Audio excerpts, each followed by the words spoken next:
Took the long way around, look at all we found, and we live it up now. Yeah, we've come so far, made us who we are, and we live it up now.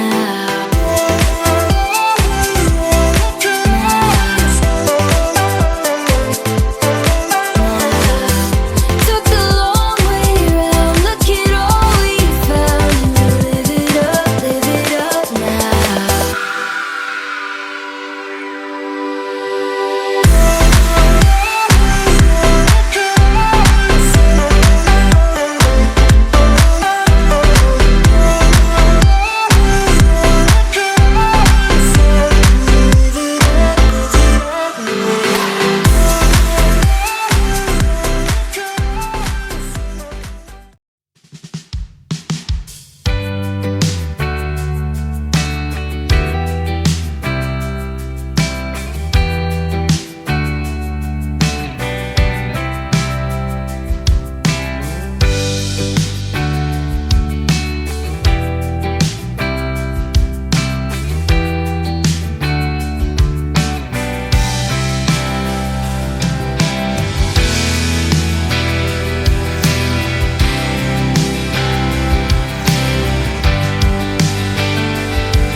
We finally arrived at El Questro.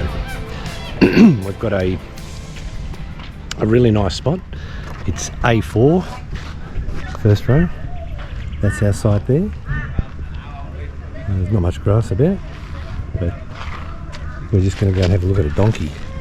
that roams around? Yeah, and there's everything here. Everything. Everything you can think of. There's a cantina. There's a pub. Cantina? What's a cantina? A cantina, that's what it's called. Really? Yeah. Where? The one where we just ate from. That was called the cantina. Really? El Questro. We're going to see the resident donkey. Of El Questro? Yeah, here I am. I arrived. But anyway. There he is. There he is.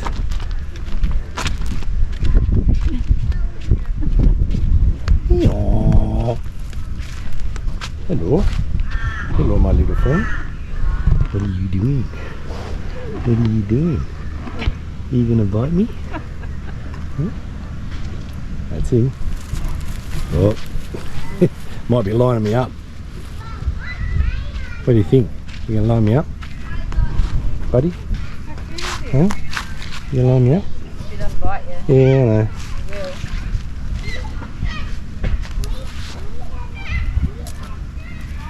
There you go. That's the donkey.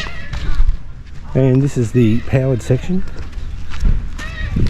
And there's a whole heap of showers and toilets and everything over there. And that's non-powered. Non-powered camping. Over the camping section. It's pretty good. Got a pub. Got a restaurant, cafe that they call the cantina. And some nice big grounds, helicopter rides through the gorges. There's heaps to do here. You can do horse riding. What else? That's A it. lot of walks, A lot of drive walks. tracks. Yeah. 2 ridge drives. So we're going to check them out. So stay tuned. Yeah, we're going out from our Questro this morning, doing a bit of exploring around the property. Emma Gorge is probably the first one that we'll do, and that's off the property and up the road a little bit and off onto the left. And then we're going to be doing coming back onto the property and doing Zebedee Springs. So that's going to be the highlight of the day. That'll be the good one because it's warm. Yeah, yeah. So Zebedee, Thermal. nice. Yeah, So come along with us. yeah. Have a good day. I'm really naked.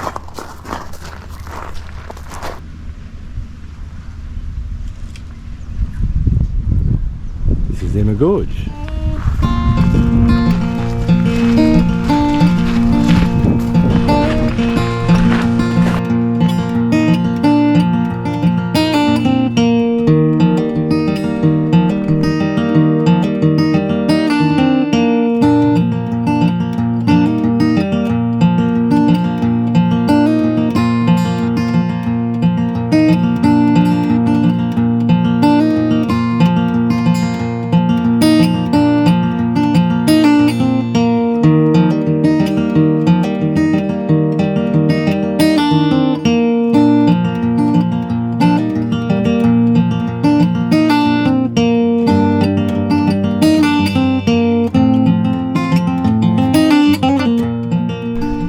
On the way up to Emma Gorge, it is a beautiful walk, so peaceful, and you see these little streams, and yeah, there's a bit of rock climbing to be done, but apart from that, it's just magnificent.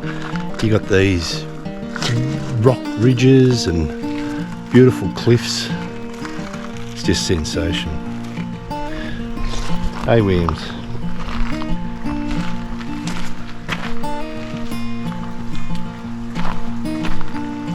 So clear. You can see the fish swimming around. Yeah. This would be a nice little pool to have a swim in.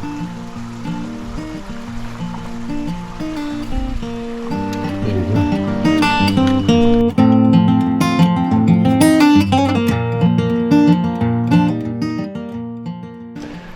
About 100 metres down from the main pool and the waterfall, there's turquoise pool. It is really clear. You can see all the way to the bottom. There's beautiful fish and a salty. No, sorry. It's a freshie just sitting there on the rock. There you go. Beautiful pool.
There's some houses just over there on the ridge. Or house. It must be the owner of El Questro, because it looks like a resort and it's right on the edge of the river. Beautiful spot. We spotted a little croc on the way up here too. But have a look at that. Magnificent.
We're here at Pigeon Hole and we're doing the sunset part of the El Questro property, and it's a four-wheel drive up and it's beautiful. I'll just show you around.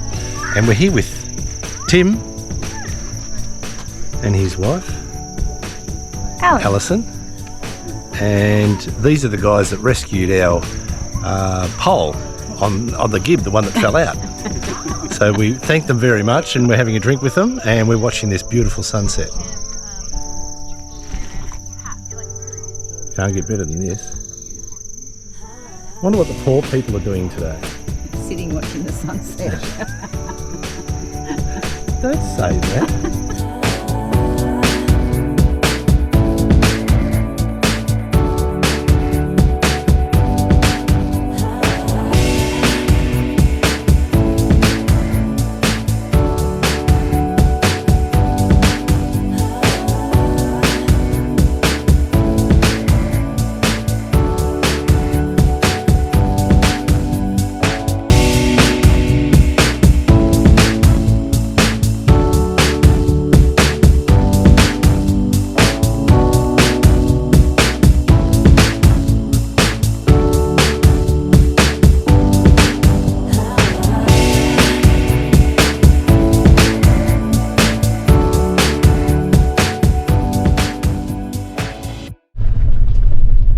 To the big one today, El Questro Gorge, for our big walk for the day, and yeah, we've got a big river crossing to do, so this is going to be fun.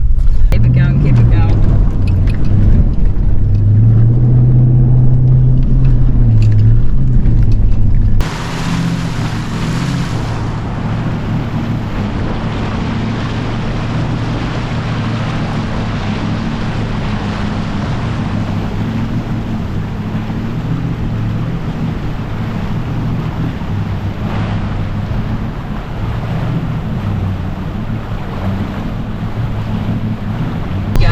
It's in front of us. Good wave. Yay! Hey, we could go back and pick the others up. Did you have fun? Yeah. You want to pick the other two up? Yeah, okay, no worries. We'll go back and pick them up. Oh no, don't do that. They can get the next person. You sure? Yeah, we've got to do it. We're just so grateful. Yeah. No worries. You keep going. Well, it's 8:30 in the morning and this is the start of the walk, El Questro Gorge. Grade 5, 4.8 kilometre distance return. It's only 2.6 k's. That's nothing. Yeah. And climbing. We found a shoe. Anyway, this is the start of the walk. Let's go.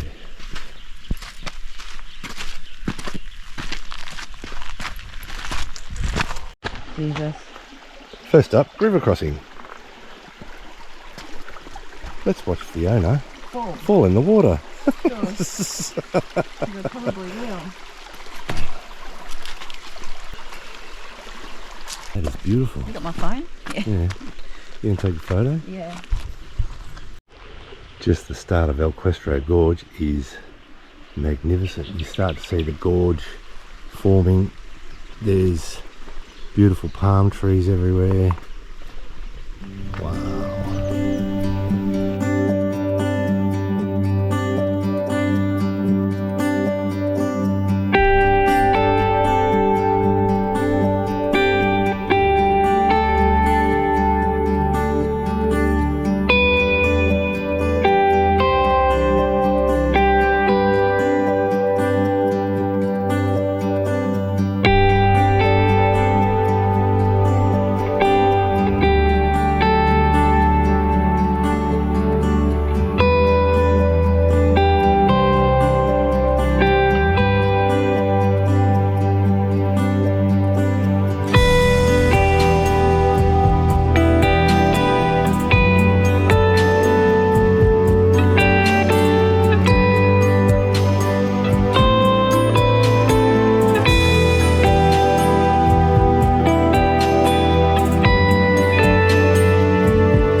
So we're getting there.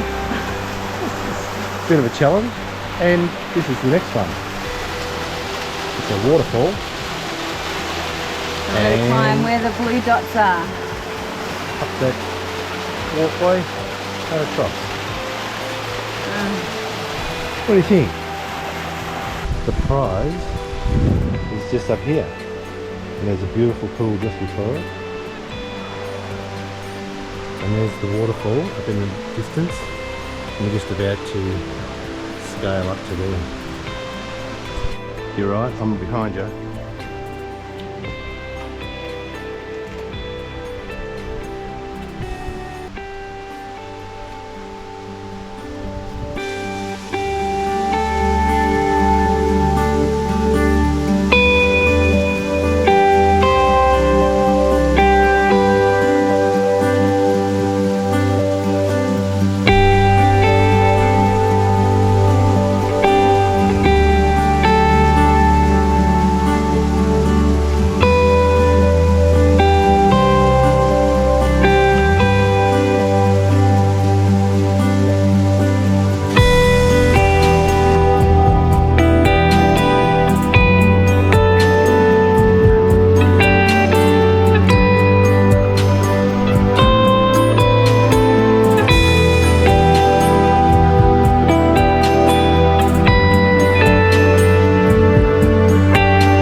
So we're a little bit sore today A little bit. from Questro Gorge. Yesterday, which was what, 5 hours, grade 5. Yeah, so we did some rock hopping and everything else. My ankle is, I feel like I should be shot if I was a horse. My shoulders are killing me from pulling myself up. Yeah, so it was all fun. Old much?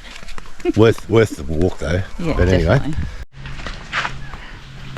So this morning we're going to Zebedee Springs. Because we couldn't do it the other day. Yeah. It's open 7 till 12, so we were a bit too late the other day. Yeah, so here we go.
Guess where we're going?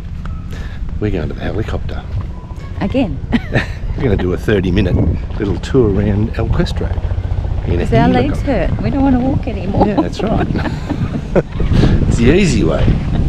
Anyway. We had our little our hot spring session. That's it, yeah. And it's soothed my weary muscles, which I think it has, actually. Yeah.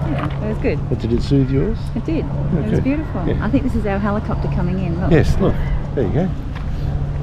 Just on time.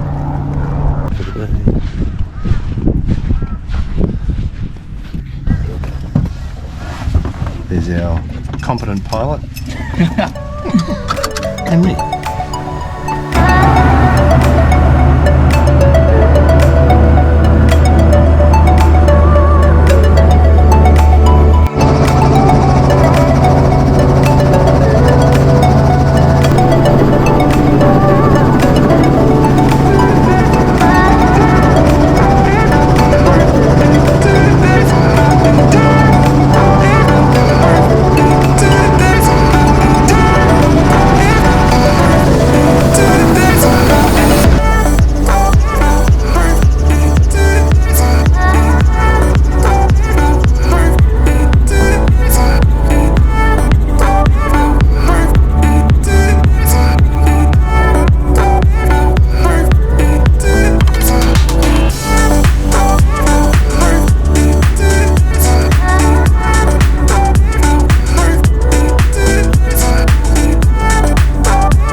we're going to wrap up the Gibb.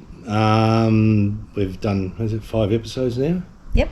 Okay, so that's all of the Gibb, and we're going to go over what was right, what was wrong, how we prepared, everything else. What we thought. Of a few of our favourite places, and just some hints and tips, I suppose you'd call it. Yeah. So if you're going to do it. And it's our opinion only. So. Yeah. Everybody has an opinion. Everyone has an opinion. Just keep it yourself. It's take the bits that you want to take and leave the rest. That's it. So we started at the Derby end, and we filled the car in Derby with petrol. Yep. Or with diesel, I should say, to start the full length of the Gibb. And we had a plan. We had set camps that we were going to stay at, and we'd done some bookings before we left. Others we just left open. Yeah. So we were novices. We'd never done the Gibb before. We'd researched it, read up all about it, and I think that we were very well prepared for it. As much as we knew to be prepared for it. So what we did to prepare for it, we covered up vents for dust. We wrapped everything, especially the alcohol bottles. We wrapped as many things as we could. We looked at what would shake and what would rattle and what would wear out and everything else, and we thought we'd had it pretty covered. And I think it was more like we thought about things that would easily break. So things like your glasses and your cups and your plates and anything that you'd think, okay, would easily break, we padded. We didn't actually wrap them, we just padded them, so they were either sitting on that, the rubber surface stuff, but sort of wrapped around it. The cups and glasses were sort of sitting in either tea towels or something to cushion, anything that would possibly, break them or shake them apart. What we sort of didn't know this is how brutal it can be. How brutal it can be with things that you wouldn't think would wear through. So, and as we mentioned in our part 4 video, where we talked about the damage, the bottom of long life milk, the bottom of plastic cordial bottles wore through. So they're probably the ones that we didn't give much thought to, because you sort of think, well, you wouldn't think something would wear through. Yeah. I never thought the little sugarine tablets that you put in your coffee, like a substitute for sugar, I never thought that they just go to powder. I didn't believe that would happen, but it did. So there's a lot of little things like that, they weren't any big drama. The cordial was a bit of a pain. Yeah. So I suppose it means you've really got to pack everything into something that will cushion it underneath more than anything. When it comes to anything that's in your cupboards. Yep. Just cushion everything, not just things that you think will break, but you've got to sort of think outside of the box and think of things that will just wear through. So they're things that weren't, big deals. They didn't cost a lot of money to fix or anything either. But the big ticket items, and one of the things that every, I don't know about every caravan manufacturer, but most caravan manufacturers only use the minimum screws in their drawers, on their hinges, everything else.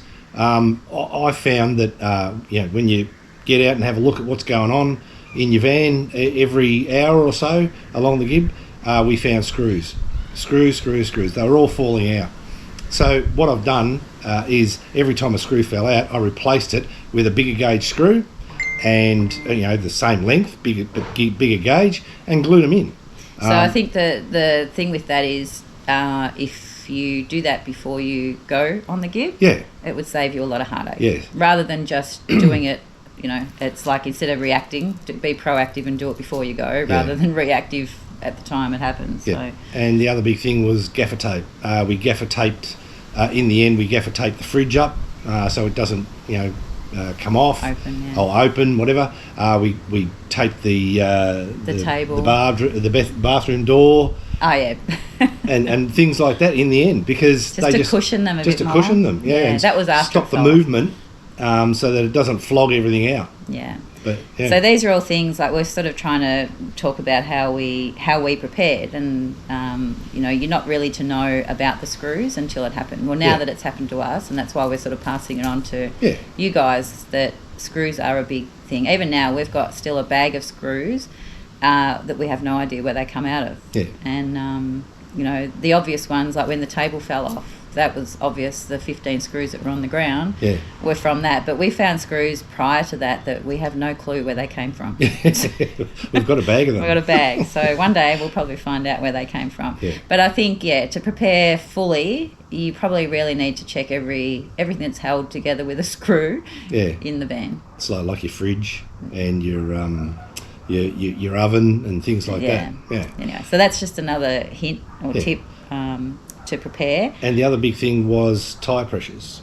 Mm-hmm. So tyre pressures, who knows what's right, what's wrong, how heavy your van is, how light your van is, whether it's a camper trailer, whether it's a caravan, whatever it is. If you've got a boat on top, you've got to prepare that for all the shaking that's going to go on. If you've got a rooftop tent, you've got everything shakes apart. So and it's all to do with tyre pressures, I believe, a lot of it, and how you travel along that road. If you drive to the conditions, you could sit there and drive at 10 kilometres an hour, you'd never get anywhere. But our tyre pressures were 30 psi in all the tyres on the caravan, 30 in the rear tyres on the car, and 25 in the front. There's all these, old wives' tales and people that tell you it's too much, it's this and that. We've got a 4-ton van, so 30 psi to us is like maybe 20 psi to someone else. And we did do a lot of research before we went. We didn't go into this blind, and so we spoke to a lot of people. We spoke to tyre experts, we spoke to everybody, and 30 psi in our weight. The weight of our van was what the go was. That's what we were told, and if we had have gone lower, we probably would have risked the walls of the tyres really bulging because of the weight, which then you're risking, slashing the walls because of the Gibb, the little sharp rocks, stuff like that. Yeah, we sort of do put a lot of our damage down to that last section that we spoke about, Allen Bray to the Pentecost. Yep. We did find out that the grader in that section had broken down for the whole season, and it hadn't been graded. We knew it was really bad. We were also told it was really bad before we even hit that part of the Gibb. But that's right. Apparently the grader was out there in September, I think we've heard. But we were well and truly gone by then. So that's another big factor to it, was that part of the road had not been graded. So and we were lucky that in between King Edward River and Mitchell Falls, the grader was in there, which made it a hell of a lot easier than just the Columbara turn off up to Drysdale Station was horrendous. Yeah, that was terrible. We were mostly on the wrong side of the road because it was better than the right side of the road. So you're just lucky sometimes. But so anyway, preparation and doing a lot of research definitely does help. So that's, if we can pass on anything, it's those little bits that we didn't think of or that we didn't consider to be a problem until they actually happen. Yeah, my dad always said, prior preparedness prevents poor performance. There you go. But anyway. Yeah. Okay, so getting down to the other nitty-gritties. Yep. In total, we did 1,350 kilometres. Now, the Gibb itself, from east to west, is 600 about 650, I think it is. But we went up to Mitchell Falls, which sort of added another few hundred k's. Either way. Or 480 k's return or something. Yep. Plus, when we were parked up at Manning Gorge, we went back to Adcock and back to Galvin's Gorge, which also added another 100k or so. So all up, it was about 1,350 k's. Yep. We did it in a 2-week period, 14 days. We probably could have spent a lot longer on it. I think, we could have, but we sort of had, other plans, so we moved on. We stayed in most places 3 nights, I think it was. And in total, we saw 8 gorges, and Beautiful gorges. Absolutely beautiful gorges. Yep. And we stayed in 9 different camps. Yep. So most of the camps along there you can pre-book online. In fact, I think Winjana you have to pre-book. Yes. Mount Barnett Roadhouse is one where you don't pre-book. You just turn up and you book at the Roadhouse for the Manning Gorge campground. Yeah. Water. So there's, if anybody's worried about, where do we find water? Where do we do this? There's water along the way. Everywhere. All the way along. Winjana Gorge has got water that you can fill your tanks. You just got to do it by jerry, basically. Yeah. Where else had water? Manning Gorge had water. Bell Gorge, Silent Grove. Silent Grove had water. Elquestrostation Station has water. Drysdale Station has water. Elquestro has water. Yeah. So there's no problems with getting water anywhere. And it comes out of a tap that says it's, you should boil it and everything else. But all the camp hosts and everything say it's spring fed and they drink it just straight out of the tap on most of the places. So I wouldn't worry about that. No, not at all. Yeah. In terms of fuel, we filled up not just at Derby at the start, but along the Gibb we filled up also at Imagee Camp Community Store. Community Store, yeah. And then again at the Mount Barnett Roadhouse. Yep. And $2.95 was the most we paid, and that was at Drysdale Station. Yeah, that's right. Drysdale. And then the next one after that, Allenbray has no fuel. The next one, therefore, would be Elquestro. Yeah. Just keep that in mind and plan sort of, between the fuel fills. Don't go past a fuel station if you can help it. Even if you've got 3/4 of a tank, make sure you fill up. It's like a dump. Don't go past a dump and the only thing was too, there's not many places to dump your toilet. No. So just research that one pretty well. Pee in the bush as much as you can. Yeah, there you go. There is halfway along to what they call a tip. Yep. And that's where you can take all your rubbish. And, so that it can fly over the fence and out onto the road again. It's a bit of a mess, but there is a tip along there as well. Yeah. And the other thing is there's a tyre place just before Mount Barnett Station. There's a tyre place to do all your tyre fittings. He does welding as well and a few other things. So that's pretty handy to know. And also at Allenbray Station, they have a tyre fitter there full time.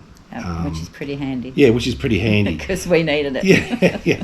And most of the time, people are getting things that fall off your van or your car, sit on the road, and that's what goes through your tyre. So both our tyres, one was a screw, a roofing screw, don't know where that came from, or a tech screw, and the other one was a metal bar that went into the tyre. So we didn't get any punches from any of the rocks and everything else that people talk about. We just got them from bits and pieces that fall off other people's cars. Yeah. But yeah.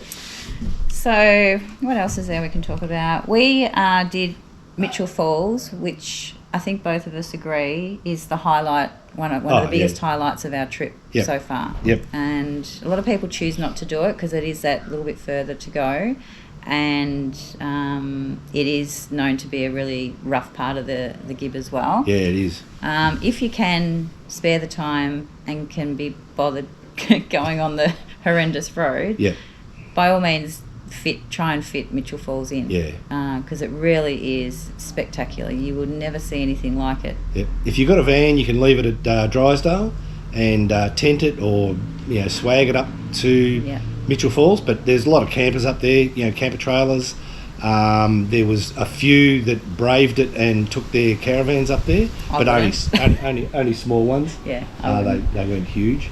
But you could get up to King Edward River with your van. Yeah, definitely. There was a lot of vans at King Edward River actually. So you could do that, and So other tips or suggestions, I suppose you'd call them.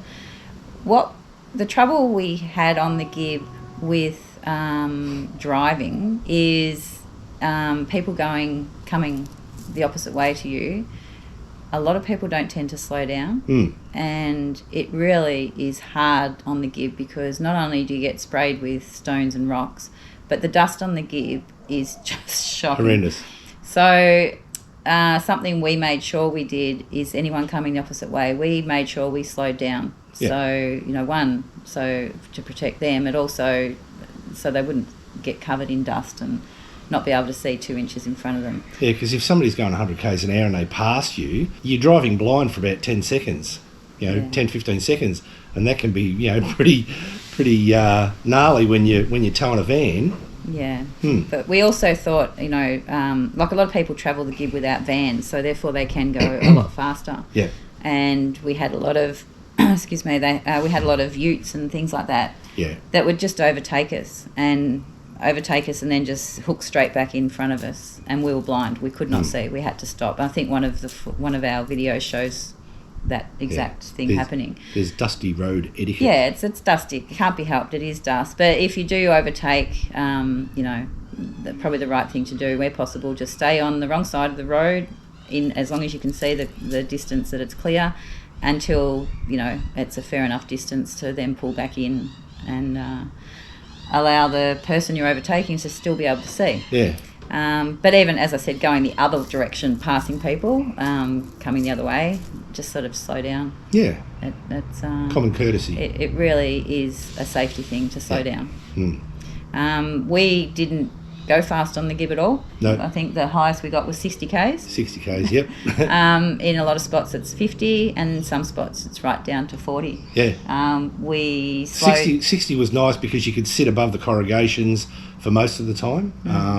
Some of the corrugations are that deep, 60 k's isn't enough, but you don't go any faster and it just rattles the hell out of your caravan. But remembering too, there's a lot of floodways along the Gibb, not that have water in them. There's river crossings and things like that, but there's a lot of floodways. I would say there would be about 300 to 400 floodways. and there's a big dip. It's a dip, so you have to slow down. You've got to slow down. Yeah. And then, coming back out of the dip, it's bang, bang, bang, bang before you can get back up onto those corrugations again. So it's a tough road, and, within the first 24 hours of us finishing the Gibb or getting to the Pentecost and finding all our damage, if you had have asked us if it was worth it, we would have said no. Yeah, that's right. but 100% it's worth it. It really is. It has this thing about it that draws you to it, and when you see it, you'd do it again. Yeah, you'd actually do it again. It's worth it just for the sights you see, and you cannot see those sights without doing it. So, it's would we do it again? 100%. Oh, we would do it again. Yes. Not sure that we would do it in this size. Well, I think we'd do it in a caravan, but probably not this size caravan. Yeah. One that floats like a maglev train. But no, definitely would do it again. Yeah, definitely, 100%. So I think that's nearly everything. Yeah, there's a lot of low cost camps along the way. Like Winjana, Mount Barnett, all those. They're all low cost, but there are a lot of free camps along the way. That we only stayed at the one near Leonard and the Leonard River. The Leonard River one, which was a free camp, and that was beautiful. And the other one was the Pentecost River. Yeah. But there are a lot of really good free camps along the way that we went in and had a look at, and we probably couldn't get the van because it was a bit tight or whatever. A bit busy. So when we went, there was a lot of people doing the Gibb also. Yeah, so a lot of the camps were busy. Were busy and quite full, and we did go in and have a look at them, but we couldn't sort of put the van in a spot that would be right. So yeah, that's right. We moved on, but there is a lot. If you're just doing it in a car or a camper van, there's so many free camps you can just stop at. So you could virtually, not pay for accommodation all the way along the Gibb. That's right. And and Questro, a lot of people gave us probably bad feedback on Questro before we went there. We loved it. We loved it. We thought it was so good. It's busy. There's a lot of people there, and I think we were there school holidays also. Yes, we were. And yet it really didn't bother. There's so many people travelling, or so many families travelling with kids these days. School holidays, it's school holidays all the time. It's not really any busier. Yeah, you look on the forums and wiki and things like that for feedback for what these places are like, And everybody was saying everybody's packed in like sardines, and in the powered section and this and that. And we were really bothered by it and going, oh, should we go to Elquestro? Yeah, I'm glad we did. We were thinking of cutting it short before we even got there. Yeah, but they're not big sites, but you're not packed in like sardines. No, far from it. And, you know, people go during the day, they go off and do their thing. The campground's pretty quiet. We were off doing our thing every day. We get back, you know, you have dinner. We went and ate at the restaurant, which was beautiful. We ate at the cafe part and went to the bar. Yeah. That's it. We just found it really, really good. Even when we checked in, there was a big long queue of people checking in that hadn't booked. We had booked, but we took 10 minutes to check in, which was fine. Yeah, and all the staff were really good. Yeah. We don't have any complaints about Elquestro at all, and the sights that you see just at Elquestro are amazing. Absolutely amazing. Elquestro #1. But anyway, do Elquestro for sure. Yeah, and pat the donkey. He's cool. Yeah. So the other thing with the Gibb too, which if all that puts you off, all that dirt and dust and damage puts you off, you can come in one end and just do Winjana and Tunnel Creek from the Derby end, which is mostly on bitumen. Just the section from the Gibb River Road to Winjana is a bit of dirt. Corrugation, but nothing bad. And then you can come back out, go all the way around through, Halls Creek, Fitzroy Crossing on bitumen, and come in the other end and do Elquestro. But just remember, Elquestro has a river crossing to get into, and it's not shallow. No. It was up to our toolboxes, which were underneath the van. And they got a bit of water in them, so it's not an easy river crossing if you're just going to do it in a car or whatever. But anyway, So since the Gibb, we headed to Darwin and we fixed all the parts on the caravan that we needed to fix. Which did cost a bit of money. Over $3,000. Yeah, all up. And we've now found out also, this is, as you can see, we're back in Melbourne. We've got a week. We're rugged up. Just for a week. We're back to see the grandchild and the mother-in-law and the kids and everything else. And then we're back up to Alice Springs. But we've found out since, and it'll come up in a future episode, that the walls of your tyres cop a beating on the Gibb.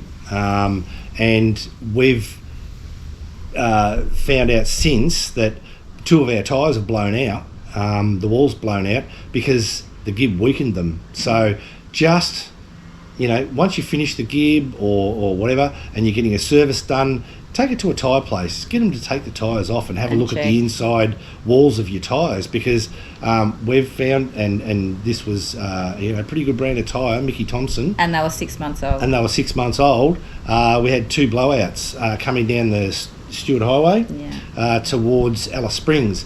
So just, check your tyres and everything else after the Gibb. Make sure you got no rattles and bangs. Yeah, definitely. So that was another big thing for us. Yeah.